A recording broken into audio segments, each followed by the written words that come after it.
for over 10 years coming to this event. Just raise your hand. Wow, fantastic. Over 10 years. Good. How about 20 years and over? I think we have people here for 20 years and over. Look at that. Fantastic. And I know there's at least one or two people who have been here for 30 years or more coming to these events. Right? So we have a number of people. So thank you. Thank you all. This is one of our big events, and so we're thrilled to have you. I just love being at this event because it's full of people with positive energy, and it's really making a statement for the world. And so thank you all for being a part of this. As you probably heard, this equals our record number for this event. And as sad as it was, we had to actually tell some people that we couldn't accommodate because the room just didn't have the capacity. And so we actually had we've reached the maximum capacity, and we've tied our biggest event ever. So again, thank you.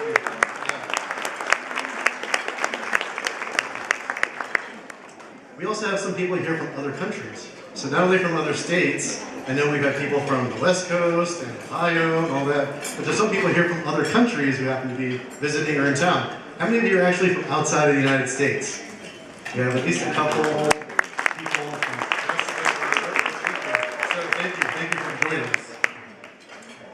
Well, I was reading something recently, and it's about the attitude of gratitude and how it can empower each of us and move us to greater mental, emotional, and spiritual health.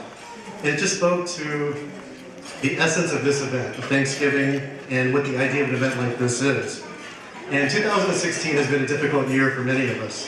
For me, personally, my father passed away at the beginning of this year, and probably the most emotional thing I've experienced in a long time, probably ever. And so I'm just reminded by things that my father and my mother both have taught me. And I just wanted to share some of these things that I'm thankful for. And it's their example as immigrants in settling here and making a new country, a new life for all of us. But they always reminded me, they said, always be involved and to advance what we believe. Always to make the community stronger. To embrace the possibilities of change and to always apply critical thinking. And not to dwell on the negative, not to complain, but go out and do something about it and make the difference. And it speaks to me, and I hope these words help you, especially when we go through times that are troubling. And 2016 has had its challenges, but we have great opportunities ahead of us. So I'm really thankful for having opportunities for meaningful work and sharing in programs and organizations and activities like many of you do. So thank you for being a part of my life. And thank you, VSDC, for influencing and helping me so much. I want to particularly thank all the people and groups that clearly and thoughtfully and boldly and respectfully promote the vegan message, because it is a solution to so many global crises. So thank you all for doing that, and I appreciate it. You inspire me as well. One such person is who I have the honor of introducing today, and that is Dr. Neil Barnard. So Neil is the president of the renowned Physicians Committee for Responsible Medicine. He's also the founder of the new and groundbreaking Barnard Medical Center. It's a primary care medical practice that focuses on the power of plant-based nutrition. So I want to answer a few questions up front. Yes, they are taking new patients. Yes, they do take insurance. Most major insurance, even if you don't have insurance. And this is groundbreaking, it's unique, and so please find out more about the Barnard Medical Center. So, as many of you know, Neil founded PCRM in 1985, and it's led the way to the areas of preventative medicine, good nutrition through vegan diets, and the promotion of alternatives to using animals in research. As it turns out, VSDC actually used PCRM offices in the conference room for many years for our board meetings. So Neil and PCRM, thank you very much for that. And that was in the 90s, and so we've had a long connection, so VSDC thanks you. Neil was actually a speaker at this Thanksgiving event about 15 or more years ago, so we're thrilled to have you back. It took us a while, but we finally got you. 2016 has been a very successful year for PCRM. Its tireless efforts resulted in the end of the use of animals in medical school courses. Yes, please.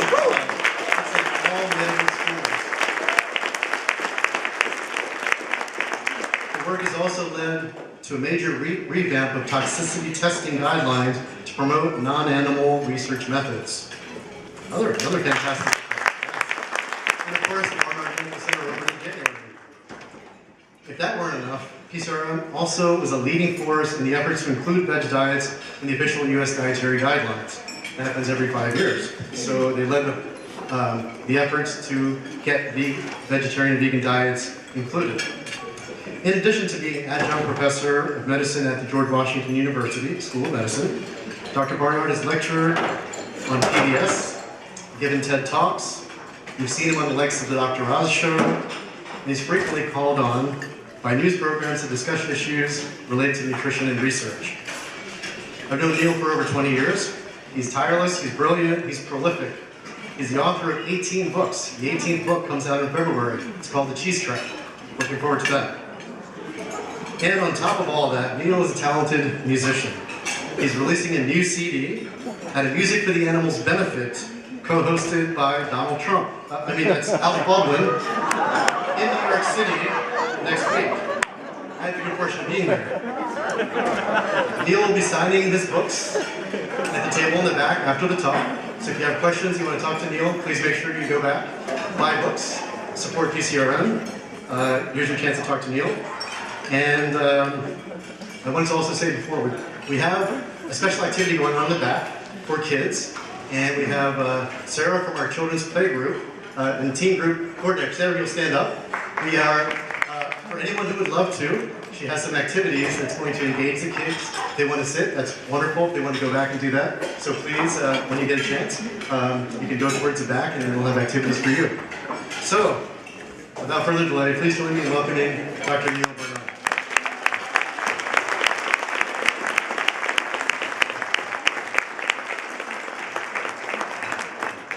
Thank you. It's great to be with you. First of all, I want to say some thank yous of my own. We have a number of our staffers who've been here. Stacy was manning the table. Thank you, Stacy. Betsy is here, our Vice President for Development. And Dania, who actually gets the credit for the Waka Flocka video that we saw. Where's Dania? Dania did that. And Alyssa has been doing fabulous work in working with the Barnard Medical Center. And Mindy, who is our chairman of our board, keeps me in line. So thank you to all of you. This is actually, I think, for the standpoint of vegetarian and vegan diets, it's been actually an amazing year. At the beginning of 2016, we had the end of a lot of wrangling when the USDA and HHS came out and said that there are 3 healthy diet patterns: vegetarian, Mediterranean, which I'm going to call sort of vegetarian light, and healthy US, whatever that means. But for the first time in history, you have the federal government saying that a vegetarian diet isn't just some fringe thing, it is one of the 3 mainstream diets that people ought to know about. And as you know, when they got rid of the pyramid and installed My Plate, they took the meat group out. They said it's a protein group and beans and tofu are just as good. So it's, we're making some progress.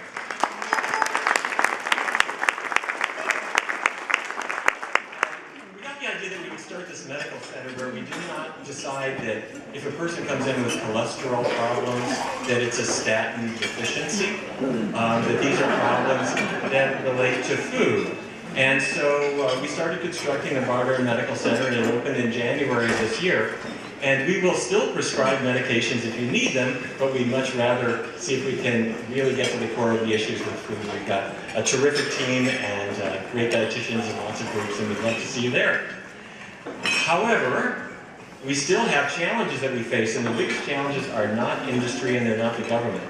It is something about our taste buds and how they're connected to our brain. And the University of Michigan, in 2015, did a survey. They brought in 384 people and they asked them, which are your problem foods? In other words, which foods do you have trouble not eating? And the most addictive food, number 5, was ice cream. Number 4 was cookies. Number 3 was chips. Number 2 was chocolate. And number 1 was pizza. And I'm going to say it's probably not the olives. It's not even the crust. There's something about the cheese that's dribbling all over the top that gets people kind of hooked. and we love cheese, but it doesn't love us back. When you look at the fat content, for comparison, the leanest beef is about 29% fat. Leanest chicken, 23. Fish vary, some are lower, some are higher. And then plant foods are all very, very low in fat. So where is cheese? Is it up like beef? Is it more like chicken? Well, it turns out typical cheddar cheese and all the other common brands are about 70% fat, mostly bad fat. If you look at the sodium content, and orange has 1 milligram, and apple's got 2 milligrams, and brown rice has 20 in a serving. Potato 13, potato chips 330. And that's where we start to worry about our blood pressure and other problems. But if I take 2 ounces, not of potato chips, but cheddar, it's 350. And if it's Edam, it's 500, and if it's Velveeta, it's 800 milligrams. Positive blood pressure. If it were any worse, it would be Vaseline. And so people will say, well, what makes people happy? It's got to be all that soda that we're drinking, right? That's the big problem. Well, soda is not health food. But is it the real reason why we have an obesity epidemic? If you look at soda over time, it's been dropping since 1999. That's when people discovered bottled water. And it's given Dr. Pepper a run for its money. But on the other hand, you look at cheese and it's gone way, way, way up. Well, where is obesity? Tracks the cheese. It's not tracking the soda. Don't get me wrong, soda is not healthy for you. But I am going to argue that it's been a scapegoat for problems that people didn't really want to talk about, which was their macaroni and cheese. There is Coke Zero. There is no Cheddar Zero. The Seventh-day Adventist religion has really been promoting vegetarian diets, along with non-smoking and healthy lifestyle, and it has set up a really wonderful natural experiment between people who follow a vegetarian diet and those who don't. And in 2009, these data were published by the American Diabetes Association, and they looked at body mass in are you familiar with BMI? It's your weight, but it's adjusted for how tall you are. And the bar on the left is meat eaters, non-vegetarians, and instead of having a healthy BMI below 25, they're at 28.8. And the next group is semi-vegetarian, that's meat less than once a week. And then pesco, vegetarian pesco for fish, okay, no meat other than fish, a little slimmer. And then lacto-ovo-vegetarian. And then I have to explain to my patients that a vegan is not a person from the planet Vegas. But if you focus in on those last 2 groups, between the lacto-ovos and the vegans, I'm going to argue there's a lot of cheese in there. And it's good for 2 BMI points. And if you do the arithmetic, that's 15 pounds. The average lacto-ovo weighs about 15 pounds more than the average vegan. So that cheese is adding up in a not so helpful way. But people will say, I'm hooked on it. Have you heard people say this? Somebody else. Somebody didn't want to hear that message. Yes, you're hooked on cheese too, I can hear it. Have you known people who feel that they're just sort of hooked on cheese, can't get away from it?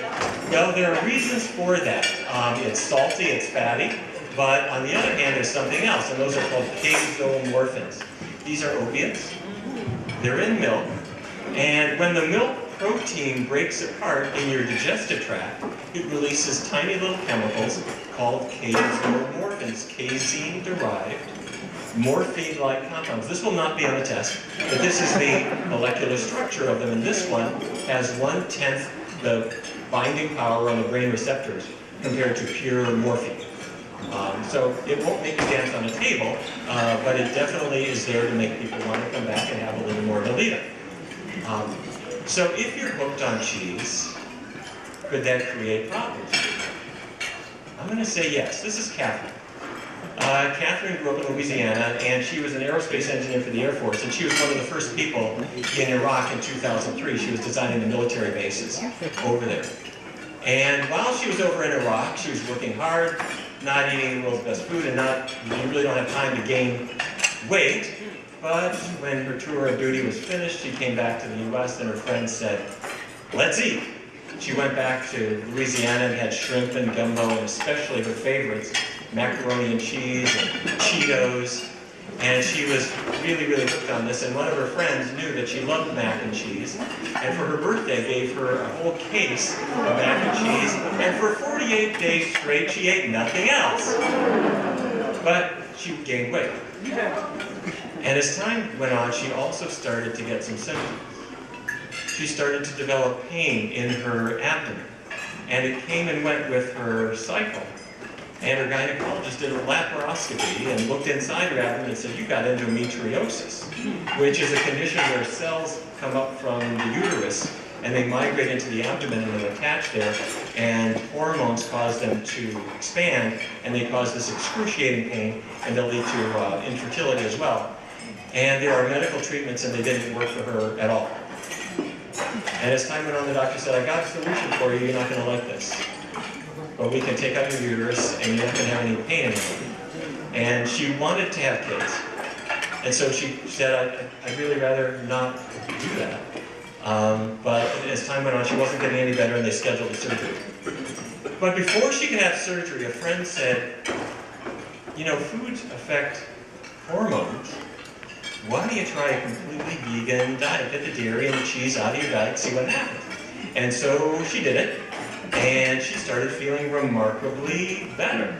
Day by day, she felt better. She was losing weight, her energy was better, and her abdominal pain was getting better. And 6 weeks later, she went back to the doctor, who repeated the laparoscopy. He looked into her abdomen. And while she was in the recovery room, the doctor went out to the waiting room and talked to her husband, and he said, I've examined your wife. Her endometriosis, it's really gone." And her husband said, "You know, she changed her diet and she's been feeling better and better and better." And the doctor said, No. Food does not cause endometriosis, and food is not going to cure it. There is only one explanation. This is a miracle. So, miracle or not, she lost a lot of weight, her endometriosis disappeared, she's got 2 kids.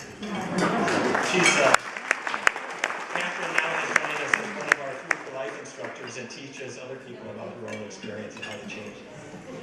So could hormones in dairy products affect us? Well, Biology 101, the cow does not make milk until the cow has been pregnant and given birth. And so cows are impregnated annually, and then they give birth 9 months later, and what that means is most of the milk that anybody ever drank came from a cow who happened to be pregnant. And if you look at the estradiol, which is the main estrogen in a cow or in a human, their plasma level rises as the pregnancy goes along, and it goes into milk, and the amount of milk goes way, way up, and you can easily detect the estradiol in a pail of milk. And does it affect your hormone? Does it affect your hormone? Well, I don't know. But Australian researchers did a study where they brought in a large group of women, and they did blood samples, and they separated those who did not drink milk, which is the green bar, from those who drank varying amounts of milk, which is the other bars, and they found that the milk drinkers have substantially more estrogen circulating in their blood. And University of Rochester researchers said, let's look at men. They went into a fertility clinic, and some of the men did not consume a lot of cheese, and others were high cheese consumers, and the sperm counts were way lower on the high cheese consumer. So what these things suggest is maybe it's true. There's something about drinking something from a pregnant animal day after day after day, or eating their cheese, that's going to affect your biology. Now, a lot of people will say, okay, all right, but I'm an ethical vegetarian, and they don't kill the cows, right? So there's no problem. Well, let's have a look. The United Nations has published a guide on how to run your dairy farm. And because there are so many languages around the world, they pulled together some nice little black and white drawings to show you how to do it. And I would like to show you, these are not my slides, these are from the United Nations. And this is how to artificially inseminate your dairy cows so that you can get them pregnant, have them deliver, and then you get milk. And so the first thing you have to do is use what they call an artificial vagina to remove semen from the happy bowl there, unfortunately. This is not done voluntarily, and neither is this. Then they take the semen. With the left hand, you put your arm up to your elbow in the rectum of the cow, and through the wall you can feel her uterus. Then with your right hand, you take a knitting needle type device and put it up through her cervix and shoot the semen in. She is not going to object because she's chained by the neck and can't turn around. And then you do the next one and the next one and the next one, and this is what it looks like. And you do this every single year, and you write the date on the side of the cow in spray paint. 9 months later, she's going to have a calf. And she's going to lick her baby calf, and the calf is going to start to nurse. At which point you've got a problem. If you let the calf take the milk, your dairy is going to go out of business. So you have a wheelbarrow. And the wheelbarrow will solve your problem. You take the calf away and put her in a hutch like this, and if it's a male, you have no use for him at all, and he's going to become veal.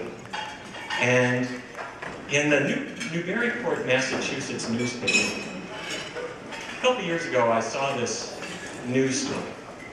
Strange noises coming from the high road near Sunshine Dairy Farm Monday night and into yesterday morning prompted local police to alert residents that there's nothing spooky or scary going on. According to Newbury Police Sergeant Patty Fisher, the noises are coming from mother cows who are lamenting the separation from their calves. It happens every year at this time. There's no greater bond than that of a mother to her child, and yet yogurt and milk depend on us taking the calf away, and the cow will follow you, and until you slam the gate in her face, and then she will continue to call out and call out and call out, and eventually she gets tired of it, and then you impregnate her every single year. And yes, then when she's about 4, you realize she's had a daughter every year, or a son, and you keep the daughters alive, and at that point they require less feed than she does. So you kill her and put them in her place. And that's the way every dairy farm that produced every glass of milk that anybody ever drank in this country and other countries as well. That's the way the dairy industry works. And I sometimes talk with people in Europe or India, and they say it's different here. It is not different there. If you let the animals be together, there's nothing left for you. So yes, they're all killed. This is from the Department of Agriculture. And this was May 2015, 214,000 dairy cows were sent to slaughter. They're just not profitable anymore. So the dairy industry is a meat industry. It's just you force the animals to go through 4 years of impregnation and separation from their young, take all their milk, and then you kill them and replace them. Am I cheering you up? The good news is that there are plenty of other things that you can eat instead. Instead of feta on your salad, you could have avocado if you wanted, instead of grilled cheese. Growing up in Fargo, North Dakota, I never knew what hummus